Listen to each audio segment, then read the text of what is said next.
Bonjour, c'est Cryptolyse et on se voit aujourd'hui pour parler de Origin Protocol et son token OGN. Alors, Origin Protocol, pour faire rapide, c'est une plateforme, en fait c'est une blockchain qui est spécialisée dans les biens numériques et notamment les NFT.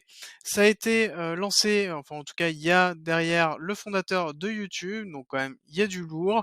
Le but principal c'est de donner tous les éléments faisables, donc une blockchain, un framework, une sécurité, des interfaces pour pouvoir heu, que les, justement développeurs puissent construire leurs applications de DeFi autour des NFT et voire de les marketplaces de NFT et autres. Donc globalement, c'est vraiment l'idée. Là, on le voit bien, on a justement le protocole qui est là, on a, Origin qui est en socle en bas, on a les tokens qui servent à gérer, la totalité et ensuite on a les DevTools qui sont en JS, sur lequel il y a quand même pas mal de modules qui sont déjà préfaits, donc on peut déployer très rapidement une application et c'est vraiment limite la plateforme spécialisée des NFT à l'heure actuelle, ou en tout cas la plus simple d'utilisation pour mettre en place des applications autour des NFT. Voilà. On a des gros partenaires, on a Amazon, Brave, Samsung, Binance forcément, Google Cloud et Chainlink. Chainlink, bon bah classique étant donné qu'on le retrouve un petit peu partout en ce moment.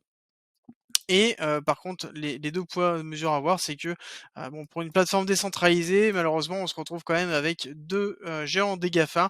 Je trouve quand même ça un petit peu, voilà, poussé, mais c'est logique étant donné que c'est un des fondateurs de YouTube, donc forcément il y a du lien, là-dessus et il y a du potentiel qui sont liés là. Après, je ne connais pas forcément quel est l'état de leur partenariat, mais en l'occurrence, on sait que, il y a une relation étroite entre eux. L'autre point, élément que j'aime beaucoup, c'est qu'ils ont lancé l'Origin Dollar, qui est leur propre stablecoin qui est noté et qui rapporte à l'heure actuelle en APY, 26 uniquement en restant dans le wallet. Pourquoi? Parce qu'automatiquement, en fait, il y a un auto-yielding qui se fait, donc c'est-à-dire que automatiquement, il y a un auto-compound au niveau des intérêts que vous avez qui se rajoute et ainsi de suite, ce qui permet de, pour les feignants, ne pas se prendre la tête: «Où est-ce que je stack? Qu'est-ce que je fais? Comment?» Voilà, tout simplement le stablecoin est là pour ça, il suffit de le garder, de le keep et derrière on a de la value. Bon, ça reste quand même un petit peu en dessous de Anchor, quoique Anchor a quand même pas mal baissé, donc ça reste quand même, plutôt correct là-dessus, donc c'est pour moi, limite un des bons plans, que je vais poster d'ailleurs sur le Discord, voilà. Ensuite au niveau des tokens, on voit qu'au niveau des tokens, on a quand même 1 milliard de gènes qui sont en attente avec, uniquement, on va dire, allez, on 400 000, 400 millions qui sont lancés, donc on en a quand même pas mal qui sont en attente et qui ne sont pas encore déployés. Petit rappel pendant que je monte vers la partie technique, je ne suis pas conseiller financier, je vous présente tout simplement mon analyse fondamentale et mon analyse technique, à vous de m'utiliser pour construire votre propre stratégie. Alors, partie technique, qu'est-ce qu'on a? On a une grosse phase d'accumulation durant, le lancement du projet, en tout cas la mise en place des éléments nécessaires au lancement du projet. Ensuite, on a, le gros pump habituel de, janvier 2021, suivi du mai, enfin d'avril même, ça a commencé à descendre avant avril. Donc du coup, on a eu quand même une grosse partie, de chute qui s'est effectuée. Sur la partie technique, on a derrière un BC, donc du coup un buying clean max qui s'est mis en place. Et là actuellement on peut considérer que nous sommes dans un bel un AR qui est quand même très violent parce qu'on est en train de retracer, on doit être pas loin des 60, enfin des 95% de retracement. Donc on a quelque chose qui est assez violent et qui pourrait être une schématique de vague 1, vague 2 d'Elliott, avec possiblement une vague 3, vague 4, vague 5 qui se met en place. Dans cette schématique d'AR, que voit-on? Nous voyons donc un essai, donc un arrêt de la tendance baissière, suivi d'un automatic rallye, qui a créé une grosse liquidité. Et ensuite, on a ici 2 ST, donc 2 tests du SC qui sont faits.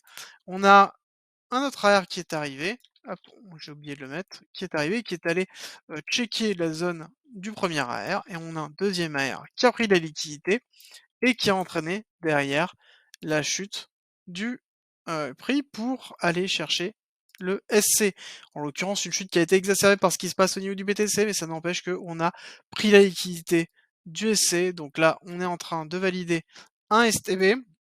Derrière ce STB, normalement, on est censé avoir une remontée qui est censée être quand même conséquente. Le problème, c'est qu'au vu, de ce qui se passe actuellement, on pourrait dire que si on va récupérer les liquidités de ce top-là ou de celui-là, on serait content déjà par rapport à ça. Ça n'empêche que on a toujours la possibilité d'aller monter, faire le spring et ensuite repartir. D'accord? Est-ce que la descente est finie là? C'est à déterminer. On pourrait très bien faire juste un STB, finir ce STB et ensuite partir. D'accord? Donc continuer à descendre, prendre la liquidité ici. Ici, on a une magnifique liquidité qui est en attente, prendre la liquidité et ensuite partir. Les points intéressants à noter, c'est qu'on a un order block très conséquent qui se trouve ici, qui a été le point de départ de la poussée. Donc en l'occurrence, cette zone-là est très importante et je pense que si on ne le fait pas avec le STB et qu'on a un spring, potentiellement, on peut retrouver avec un spring qui se trouve dans cette zone-là pour aller justement récupérer ce point of interest et avoir une petite accumulation en time frame et ensuite aller chercher un ST. Un ST qui, au vu de l'actif et de la partie fondamentale, on pourrait considérer que le ST soit une réaccumulation, donc qui aille prendre le BC, donc avec un nouvel ATH qui se fasse. Rappel, on n'a pas beaucoup de jetons qui sont encore sortis, il va y avoir quand même pas mal de jetons qui vont être libérés. Le gros des jetons a été, libéré, en courant, en fait, 1er quarter 2022, en tout cas sera fini. Ensuite, on aura 2-3 libérations de jetons avec notamment la team, mais après le reste, c'est la libération de jetons pour tout simplement les rewards de stacking, au niveau de ça. Donc on aura quelque chose qui sera justement sous forme d'inflation jusqu'à ce qu'on arrive jusqu'à la max supply et ensuite on verra comment ça se passe. Dans tous les cas, quand c'est comme ça, on va avoir à chaque fois quelque chose qui va être décrescendo et qui va, justement diminuer au fur et à mesure pour favoriser, l'arrivée à la max supply, heu, au plus long terme, voilà. Donc, là, on est toujours sur une sortie de jetons, donc ce qui peut correspondre avec cette zone-là, mais on peut considérer qu'on va rentrer bientôt, voire si ce n'est pas déjà le cas, dans une zone de spot. Pour moi, j'aurais tendance à considérer que à partir du moment où on a checké le SC, et si vous commencez à me suivre, vous commencez à comprendre comment je construis ce style de spot, on est déjà pour moi dans une zone spot où on peut rentrer en DCA tout simplement, en rentrant doucement au fur et à mesure, en augmentant son stack, de façon à pouvoir valider ça. Attention par contre, pour que cette schématique tienne d'Elliott, de vague 1 vague 2, ça sous-entend que la vague 2, donc ce STB et ce spring, ne doivent pas casser ce niveau-là, d'accord? Le niveau de 0,1. Voilà, on ne doit pas casser ce niveau-là, parce que sinon on invalide cette vague 1, vague 2. Bon après c'est pas gênant parce qu'on pourra repartir toujours faire le ST, mais à ce moment-là, il faudra revoir exactement est-ce qu'on a de l'héliotisme ou pas? Est-ce qu'on part sur une autre schématique ou pas? Ou, tout simplement est-ce qu'on reste sur, un fond de smart money hem, avec, saupoudré de Wyckoff, et de structure dessus? Voilà, c'est là en l'occurrence, on avisera à ce moment-là. Si jamais ça se confirme que nous sommes bien dans une vague 2 avec un retracement qui irait, potentiellement jusqu'à 95. On aura une vague 3 qui aurait tendance à aller chercher les 5 ou très agressif, on pourrait aller chercher les 2,618 à 8. Est-ce qu'on a vocation à aller chercher, ce niveau-là tout de suite? Peut-être pas, parce que, en l'occurrence, on peut avoir, 8 sur la volumétrie de jetons, ça me fait quand même beaucoup. Donc pour moi, j'ai tendance à penser qu'on pourrait aller chercher le 1,618, mais est-ce qu'on le fera avec le ST? Alors, moi, si je dois me projeter, je vois bien qu'on valide là, on recheck ici, on repart, hop, on remonte et là, on va monter, on va récupérer la liquidité, on va former le ST, d'accord? Le ST va se trouver ici, on va retracer, on va faire un UT, un UTAD, et ensuite on va retracer, et après on va refaire une nouvelle schématique. Pour moi, ça va se passer comme ça, d'accord? Avec un ST, UT et UTAD là. Donc pour valider en fait une belle réaccumulation, comme on peut le retrouver dans les différents livres, heu, voilà. Si d'ailleurs vous ne me suivez absolument pas sur le Discord, pour rappel, j'ai mis des liens tout simplement pour comprendre qu'est-ce qu'un BCARST, une accumulation, une distribution, une réaccumulation, une redistribution, de façon à ce que vous ne soyez pas perdus. Donc n'hésitez pas à rejoindre le Discord ou tout simplement à rejoindre le YouTube où il y a aussi, des liens directement par rapport à ça. Voilà. Donc au niveau des projections, on aurait, à terme un SC qui va prendre à minima la liquidité. Au niveau du trade qu'on va effectuer, qu'on peut effectuer si on fait une rentrée maintenant, on a quand même 1400%.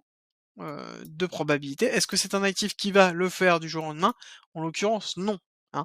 Rappel, on a beaucoup de jetons qui vont être dilués au fur et à mesure, donc ça veut dire que c'est quelque chose qui va prendre du temps, qui peut prendre 1 an, 2 ans, voire peut-être même 3 ans pour arriver à créer un nouveau top, d'accord? À moins qu'il y ait un gros engouement, qu'il y ait une grosse news fondamentale qui vient, heu, pumper tout ça, mais ça n'empêche qu'on va avoir une injection de jetons au fur et à mesure sur les années qui viennent. Donc, on va avoir toujours, des difficultés à monter au fur et à mesure en fonction des différents investisseurs, d'accord? Mais ça n'empêche qu'à l'heure actuelle, ça peut être un bon endroit pour entrer en spot, stacker, et gagner justement des rewards, tout simplement en conservant tranquillement, là-dessus. Si en tout cas vous croyez au fondamental et aux NFT. Voilà. Ce sera tout pour ce soir. Merci de m'avoir accompagné jusqu'au bout. Abonnez-vous, partagez et n'hésitez pas à nous rejoindre sur Discord, c'est avec plaisir qu'on vous accueillera. Je vous dis à très vite.